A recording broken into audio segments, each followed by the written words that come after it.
Charlotte and I'm here with Caleb. On the program today, we're taking a look at how students and teachers are coping after COVID-19, art attacks around the school and the new K-2 playground.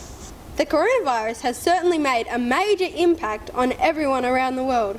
Here's our reporter on the scene, Alicia, with an update. Hi, I'm Alicia Butler reporting for Behind the Roos. Today I'm interviewing Mr. Jasperza, who is the teacher of 5-6 Bernaga. So, Mr. J, how has the coronavirus had an effect on you? Look, I haven't been too impacted. Obviously, we had to rejig a few things we did here at school. I was really fortunate to be working with such a great group of teachers, great group of kids and families for that matter as well. Did you find it difficult to slip back into your routine of having a class? Oh, look, a little bit. It all came around a lot quicker than what I was expecting. But again, my students have been really good. They really knew what they needed to do to get back to being great. So, yeah, pretty smooth transition actually. Have you got anything positive to look back on from this COVID-19 experience? Oh, look, I'll be really thankful that in 2020 I was teaching the class that I'm currently teaching, because I think they did a really good job. The parents and the community supporting our school in general did a really great job, and so I feel like I was in a pretty fortunate position throughout a pretty tough time. Thanks, Alicia.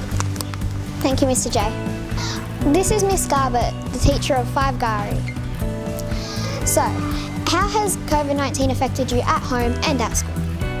Well, at home I had all my family members with me, so we were home together a lot. We got to spend a lot more time together as a family. At school there were no students here, so it was a bit strange for all of us teachers, and we had to sort of change what we were teaching as well to make it easier for all the students at home. So what did you and the teachers get up to when we weren't here?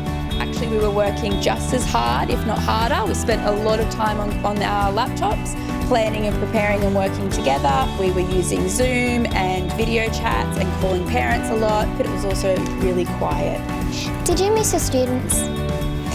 Yes, I did miss them. I missed them all and I was really happy when they came back. Alright then. Thank you for your time, Miss Garbutt. You're welcome, thank you. Hi, I'm here today with Lily Rose, a Year 5 student from Bernaga. So, Lily Rose, how has learning from home affected you? Well, it was hard to get the momentum to get up and start learning and starting the day, but it's good with no distractions. Did you have someone at home who was available to help you with your learning? If I did need help, I would call them, just like the teacher. I was in separate rooms, so I didn't have to put my hand up. Was it hard for you to get back into your normal school routine?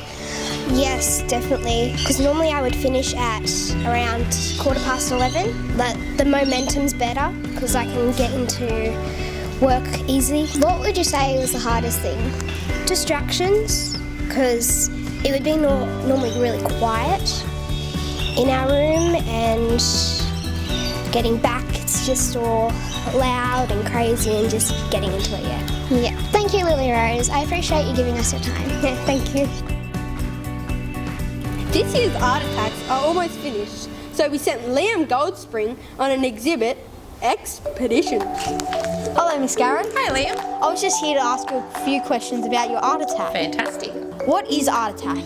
Art Attack is a program we started a few years at our school where all of the classes get to do some great different types of artwork, and then we normally have an art exhibition open to the public. What type of artworks might we see around the school? Well, because of COVID, normally we would have it in an art exhibition in the hall, but as you said, around the school this year we're going to be seeing lots of different artworks.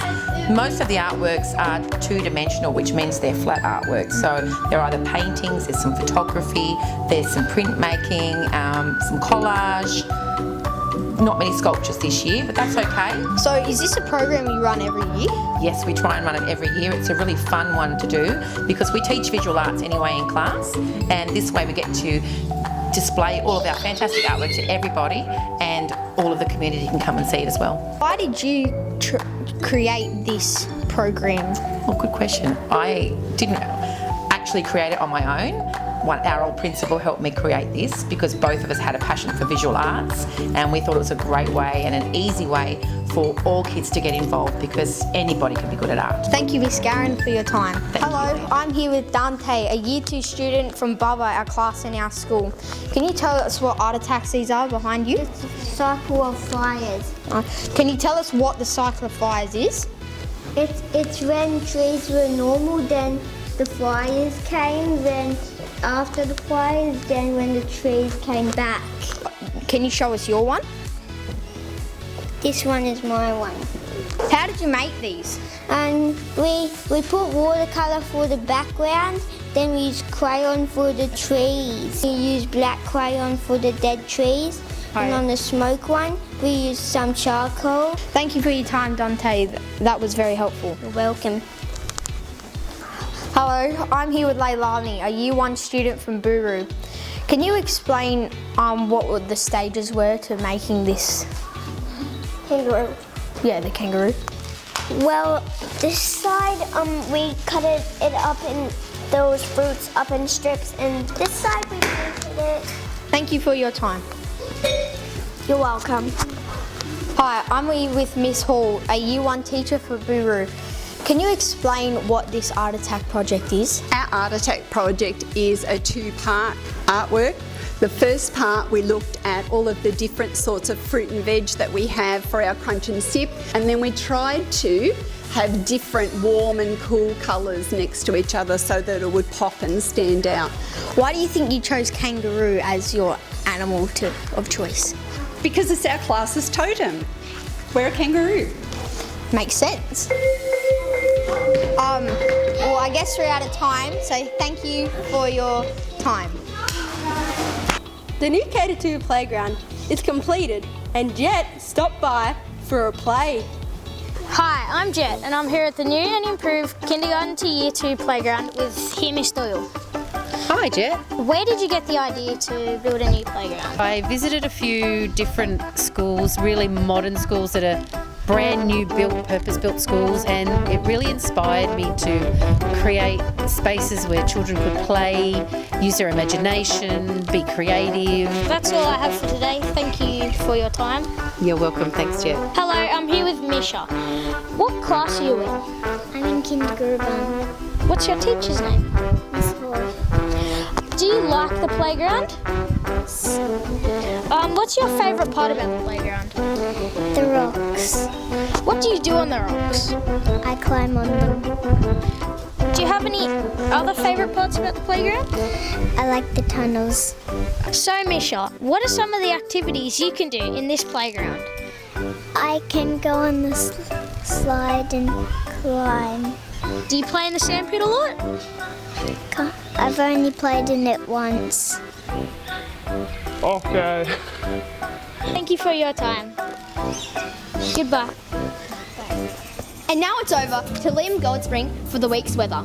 Hello, this is Liam Goldspring for Behind the Roos. I'm going to tell you the weather for this week. On Monday, it's going to be really sunny with a top of 20 degrees. Tuesday, it's going to be the exact same, 20 degrees and really sunny. On Wednesday, the clouds are rolling in with a top of 16 degrees. Thursday, 17 with some clouds, but to end off the week, it will be 20 degrees with some clouds on Friday. This has been Behind the Roos, keeping you in front of school news. We're your hosts, Caleb and Charlotte. We'll see you all again next week. Thanks for tuning in.